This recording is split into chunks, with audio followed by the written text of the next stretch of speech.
ke Minangkabau sendiri.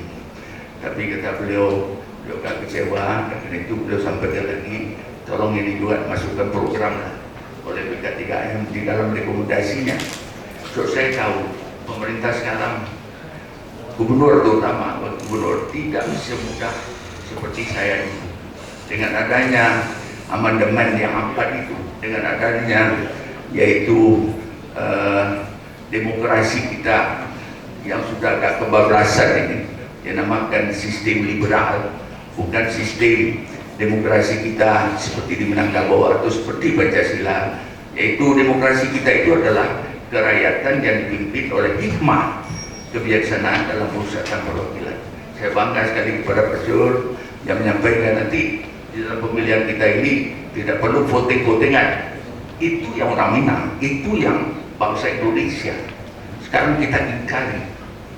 Kita sudah mencoba sistem liberalisme ini pada tahun 45, yaitu dengan adanya yaitu ketentuan nomor X bulan Oktober itu, maka kita bentuklah sistem liberalisme. Apa yang terjadi dari mulai November tahun 45 sampai tahun 1959, 26 kali gonta ganti kabinet.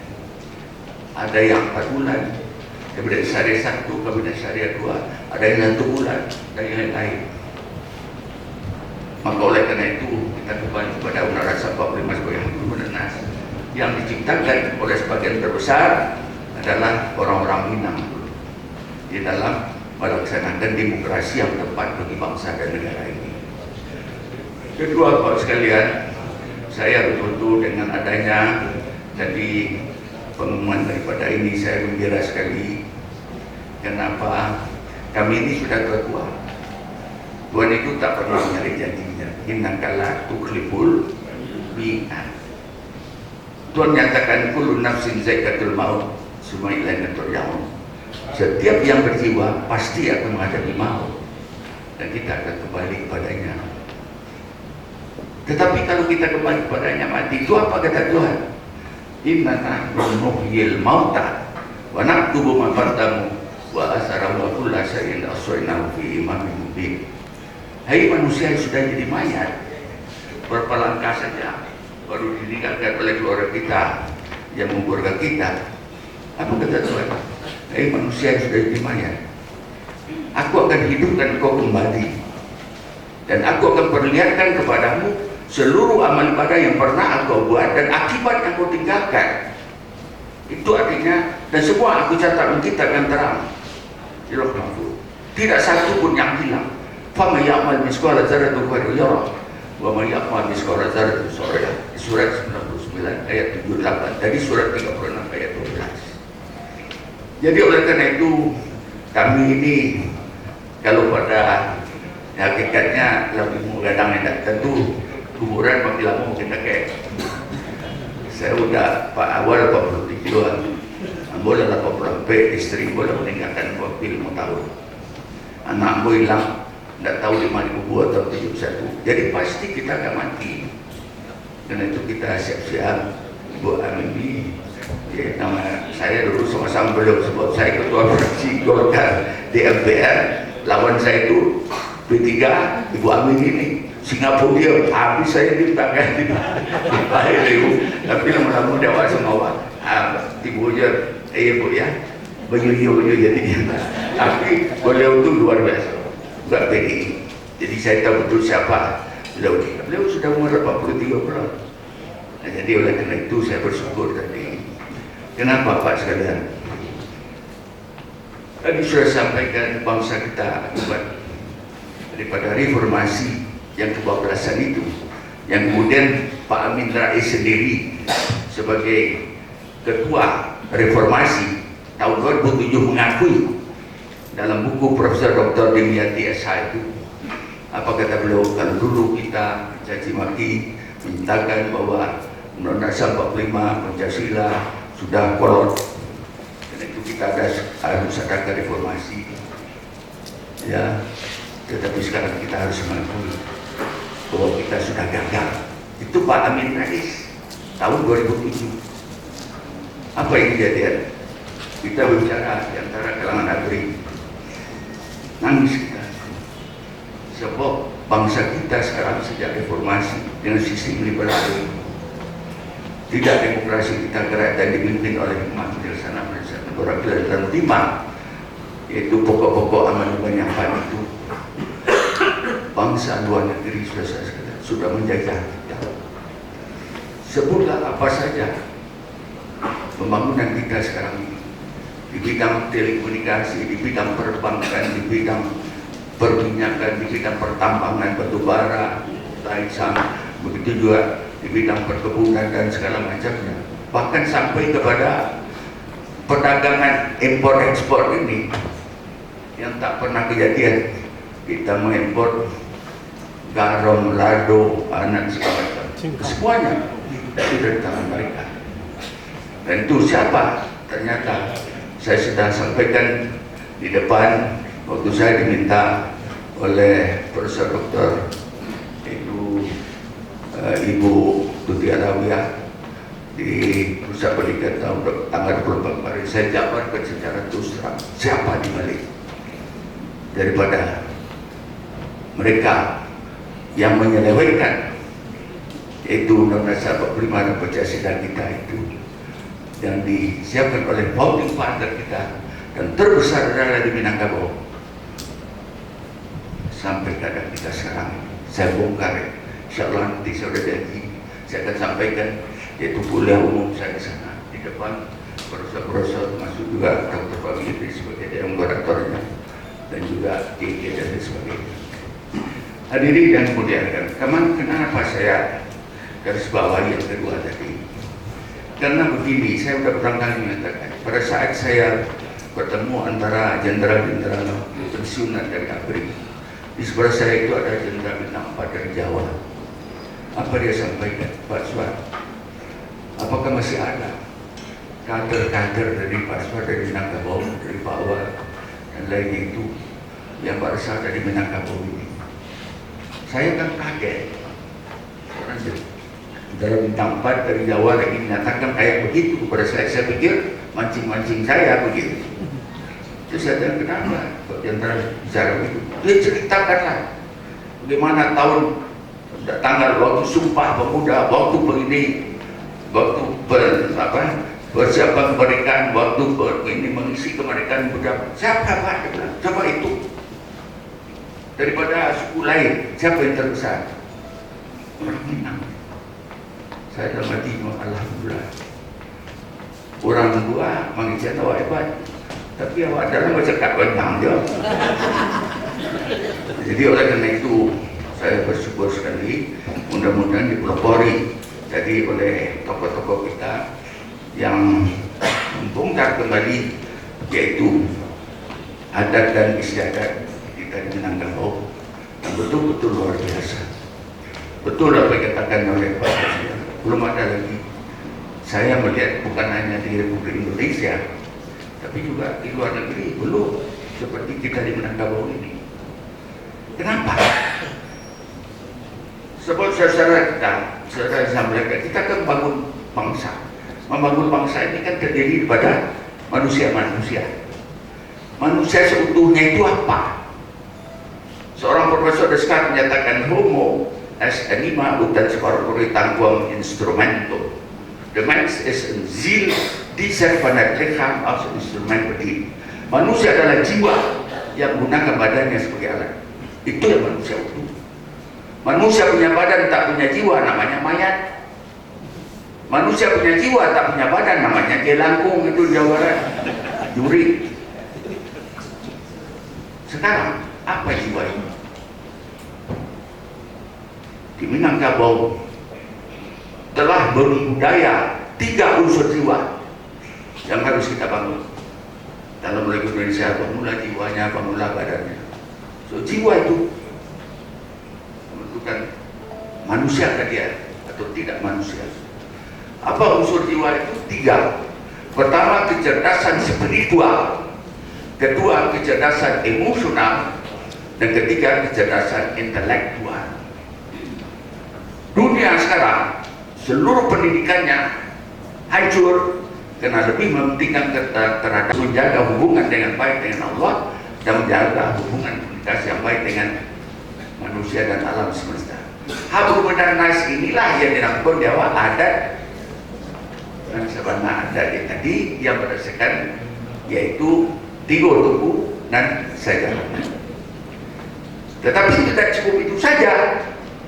Orang Minang menjelaskan sekali yaitu hablum minallah yang dinamakan adat basandi syarat, tapi syarat basandi kitabullah. Hebatnya orang Minang.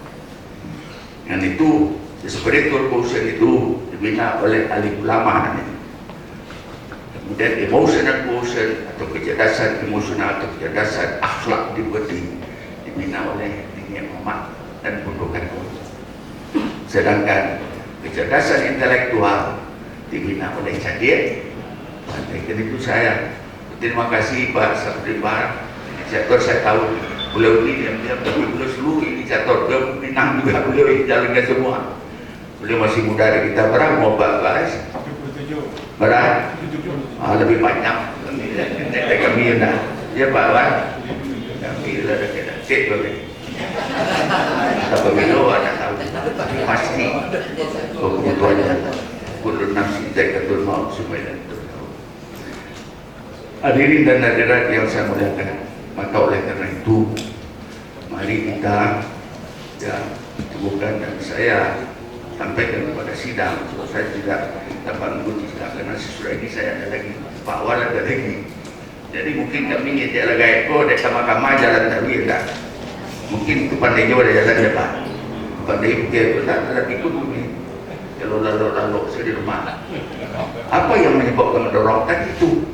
Tidak hanya apa yang kita buat sekarang yang diminta pertanggungjawaban oleh Tuhan, tapi apa yang kau tinggalkan? Kalau kita tahu sekarang bangsa negara ini, daerah kita, masyarakat kita akan amburadul dan kita tidak berbuat, saya pasti akan minta tanggung jawab. Itu yang saya tangisi, menangis kepada Tuhan. Tapi alhamdulillah, ya kita jalankan semampu-mampunya. Sehingga pelendak kalau bersuruh dia tak ditinggal dialog, tentu mereka ringan sedikit.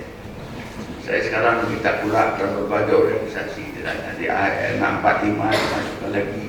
Kemudian kemarin kita jadikan MP3I, Majelis Pemusatan Pengurus-Pengurus Pesantren seluruh Indonesia, namanya MP3I.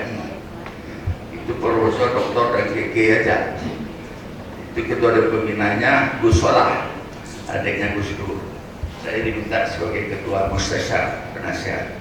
Terdiri dari 28.000 yaitu pesantren seluruh Indonesia yang kita arahkan pesantren tidak boleh lagi buka minta-minta. Santri-santrinya tidak yang mengeluarkan ayat tapi buat saku seketek. Tidak. Saudara, satu pesantren di bawah pimpinan saya sedikit ini supaya orang tua yang kalah. Orang tua kalau lebih hebat itu dirikan di pesantren di Aceh, Mojokerto. Bapak-bapak mempunyai 28 aktiviti yang menghidupkan pesantrennya itu tanpa minta-minta, tetapi mampu membayar pajak kepada negara setiap bulan antara 200 sampai 250 juta per bulan.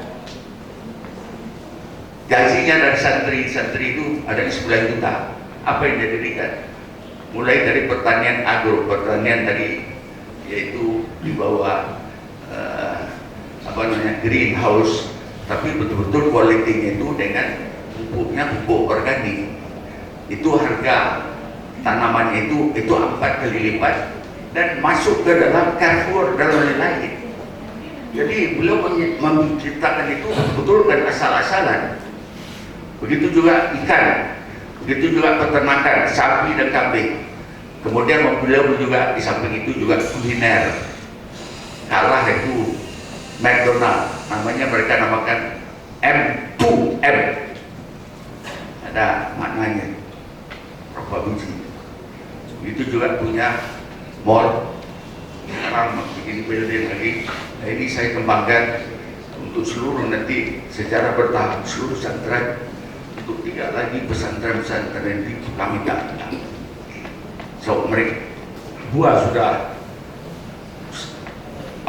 baik yang mereka bina. Pertama adalah intelektual dalam spiritual quotient dan emotional quotient. Tinggal lagi meningkatkan daripada intellectual quotient. Hadirin yang kami muliakan, dan kita juga sedang berjuang mati-matian untuk besok jangan salah pilih presiden dan wakil presiden. Kemarin kita coba, karena saya juga selaku ketua penasihat dari RUI, kita kumpul sama Din Samsudin yang jadi ketua sana. Bagaimana meyakinkan, menyadarkan organisasi kemasyarakatan itu mendorong partai-partai yang 5 itu. Saudara sekalian, kalau partai yang 5 Islam ini saja bersatu dia, kita yang menentukan kehidupan bangsa negara ini. Sebab 5 partai ini jumlahnya 31,92%. Kalau dia bersatu, sudah di atas threshold itu. Kalah itu PDI semuanya itu. Itu yang kita desak sekarang. Sebab saya bilang Tuhan tak merubah nasib suatu kaum kalau tidak kaum itu sendiri merubah nasib. Kedua, saya sampaikan pada rapat itu, kalau kita tidak pandai mensyukuri, sebab tidak mungkin saya punya, tadi sudah saya lihatkan bagaimana sebelum 9 April itu daripada non-Islam ini untuk menggagalkan daripada partai Islam. Saya sudah lihatkan pada Ibu Amni ya, saya masih ada, so, saya selalu dapat sebagai jenderal informasi tipe A itu apa yang terjadi bangsa negara. Tapi kalau Tuhan nyatakan pun fayakun jadi itu jadi. Siapa yang mengira PKB itu bisa hampir 100 kali lipat menaik. Itu saya sampaikan.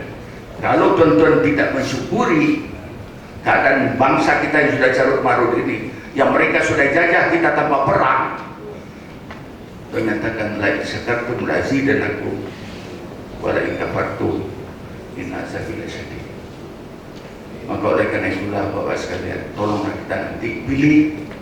Sebab saya tidak akan sebut di depan ini, kita sudah tahu semua siapa yang ditonjol-tonjolkan oleh non-Islam, oleh non-kapitalis liberal yang akan meneruskan daripada kekuasaannya di Indonesia. Siapa yang dia tonjolkan? Kenapa kok si ini datangi duta-duta besar? Kenapa ini? Hati-hati, orang Minang jangan terkejut 2 kali. Jadi Bapak sekalian, kita harus mencari pemimpin yang betul-betul, pemimpin yang punya sifat, saya namakan fatanah, amanah, sidik, tablik. Fatanah itu jadi pandai, berani, bukan mengikut aja. Sudah itu fatanah, amanah, sidik, jujur dan lain sebagainya, dan tablik, pandai. Inilah beberapa hal yang saya sampaikan. Kalau terlalu panjang saya mohon maaf, tapi tolong Bapak sekalian, dan kepada lembaga tadi, kepada ini saya titipkan supaya program kerja yang akan datang ditingkatkan. Kalau selama ini lebih banyak sosial ya, kalau ada yang banjir lebih baik, tapi saya titipkan sekarang Pak, tidak ada yang berat. Kalau kita 2015 Pak, tidak AFTA lagi Pak, CAFTA, Cina masuk, bebas dia masuk, belum masuk. Kita bahasa Inggris saja tak menguasai, kita tambah dijajah lagi, udah ada TKI mati kita. Ini sudah ditekan, nangis saya. Pelabuhan itu, ya Allah, dulu saya Menteri Perhubungan, pertama sekali saya hantam dalam masalah komunikasi. Masa Indonesia tiap kemana darat lapor ke Singapura? Ya Allah, saya bilang, pada Singapura itu naik situ aduh. Dan negara awak kan nih, di mana tak terbang? Rupanya kita tidak punya, yaitu radar yang canggih. Langsung saya empat mata saya Pak, langsung Pak Tok perintah itu juga pada Menteri Keuangan Bappenas, bantu untuk Menteri Perhubungan. Kita dirikan 2, satu di Pulau Riau, kedua di Natuna. Sesudah kita adakan, sekarang mereka patuh kepada kita. Kota balik-balik, ini mau diserahkan lagi, ya Allah sebelum perhubungan nyawa Hablum minallah, hablum minanas, hablum minanas gua di gua. Itu rusaknya gini. Pelajari buat sekalian. Jadi oleh karena itu Pak, terakhir tolong kita gerakkan sekarang amanah Rasulullah, aksi Rasulullah. Dan itu di kerajaan orang Minang dulu, mungkin itu orang Minang hebat itu. Selain betul 3 komponen dalam jiwanya, tapi 2 di dalam fisiknya, pengamalannya dia dahulukan sebagaimana amanah Rasulullah.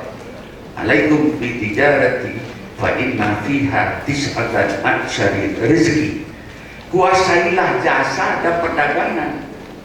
Sesungguhnya di dalamnya terdapat 9 dari 10 pintu rezeki dan dari Allah. Tapi harus fatanah sedikit. Jadi Pak, jasa perdagangan luar pendidikan, perbankan, berini, jasa perdagangan orang usah jalan. Tapi kembali, ini Cino no Cipa. Tolong saya mintakan, masukkan dalam program nanti bahwa bisa 3M akan mengajak seluruh komponen wakil-wakil di kota. Generasi muda kita ini kita kembalikan pada hak kewajiban sesuai dengan adat kita, dan syarat-syarat kita pula tadi, yaitu jasa dan perdagangan harus kita kuasai kembali. Jadi kedua adalah budaya kita harus tanamkan kepada anak-anak kita sekarang, yaitu silek. Ya, saya titip itu aja. Kehebatan orang Minang di situ dulu. Itu mungkin tak bisa melawan. Ini cuma sifatnya itu, yaitu fatanah tadi. Ya, sidik, jujur. Karena sudah saya lihat di Minangkabau itu, saya lihat ya Allah, di Quran nangis ya. Ciri orang yang sebenarnya beriman di dalam Al-Quran bukan nanti awak nak tahu ini, itu rukun iman nanam tu percaya kepada Tuhan, percaya kepada itu tak. Tapi iman dalam Al-Quran tidak demikian. Baca surat 8 ayat 2, ayat 3, ayat 4. Innamal mu'minun allazina idza dzukirallahu wajilat qulubuhum wa idza tuliyat ayatu sadat man ala rabbihim yatawakkalun allazina yuqimuna sholata wa mimma razaqnahum. Apabila disebut Allah bergetar hatinya. Apabila dibacakan ayat-ayatku, dia baca Al-Quran, bertambah keimanannya. Dia hanya reda, dia hanya berserah kepada Allah. Susah sana tidak lari ke dukun, tidak pergi ke eyang-eyang. Silakan doa. Itu yang ketiga. Tawakal hanya kepada Allah, bukan kepada setan, bukan kepada eyang-eyang, bukan kepada dukun. Ketiga, dia dirikan sholat yang benar, dan yang kelima setiap dia sakit ngadu dia berikan. Kalau kelima-lima yang kau lakukan, baru kata Tuhan, ulaika humul mu'minuna haqqa. Itu orang sebenar-benar beriman. Dan Allah jamin lahum darajat inda rabbi wa maghfiratu wa rizqan. Saya ngalami. Ambo tukang lalu lupa kita. Banyak pecah batu ketika kita menjual kayu, maka ikut berjuang bersama-sama jo pahlawan ratu dulu tu siapa namanya, nang pahlawan nasional Kota Padang, Hadir Wajiskan. Beliau kalau mengajak kami itu mesti dulu Bismillahirrahmanirrahim. Beliau pernah agak gue pada itu. Itu kita alami dulu Bapak sekalian. Jadi oleh karena itu kembalilah, itu mampu dimenangkan Allah. Jadi apabila disebut Allah bergetar. Kapan getaran timbul? Kalau terus menerus setiap engkau apapun yang kau kerjakan sebut namaku. Engkau akan kenal dengan aku. Tidak bisa engkau melihat tubuh, jiwa, badanku, tidak. Tapi sebut saja namaku. Siapa namaku? Allah. Innani anallah la ilaha illa ana fa'budni wa qimus sholata li dzikri. Yang menamakan Tuhan itu Allah. Allah sendiri. Di mana sih ulum ada daripada dirimu? Alif lam ha. Allah. Sifat zatnya tercantum di dalam. Karena itu tidak ada di muka bumi orang yang namakan dirinya Allah, anaknya Allah. Tidak. Ngadu cuma Abdullah, Hamidullah. Tapi Yesus banyak, King banyak, Lord banyak, Allah. Hilang alif menjadi lillah, hanya karenanya, siapanya. Hilang lam, lahu, untuknya, siapanya. Hu, ianya, siapanya. Itu mungkin bersirik itu pakai hu itu. Cuma tak sampai ke manfaat atau tambah. Muhammad Ali itu yang ditanamkan oleh gurunya.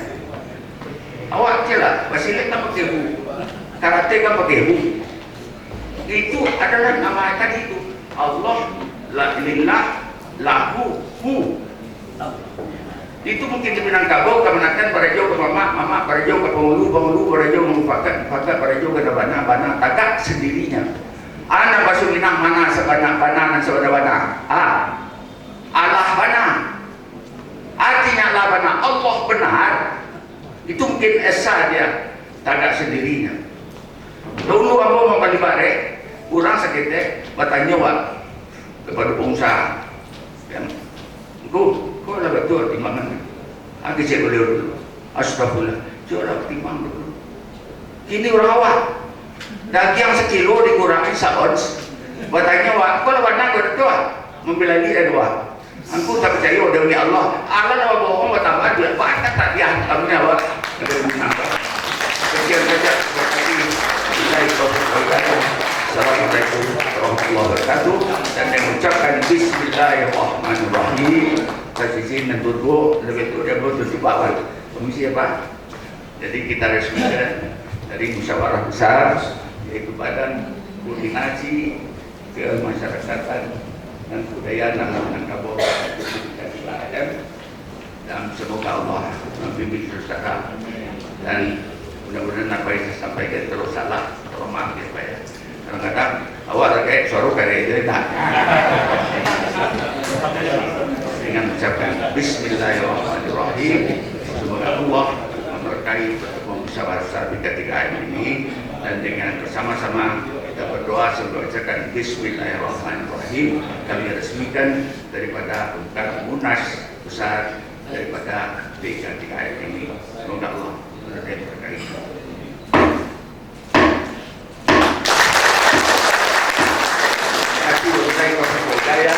Assalamualaikum warahmatullahi wabarakatuh. Bukan ini operasi. Tapi untung ini tak untuk saya Pak. Selamat dulu.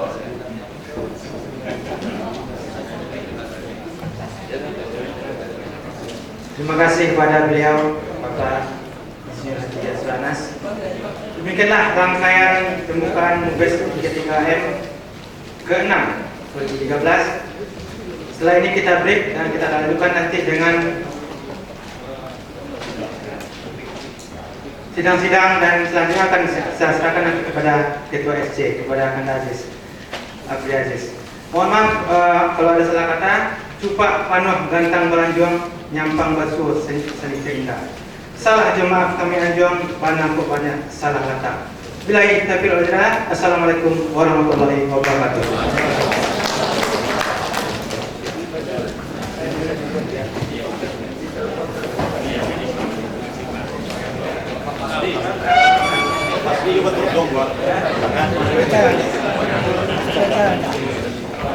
Dari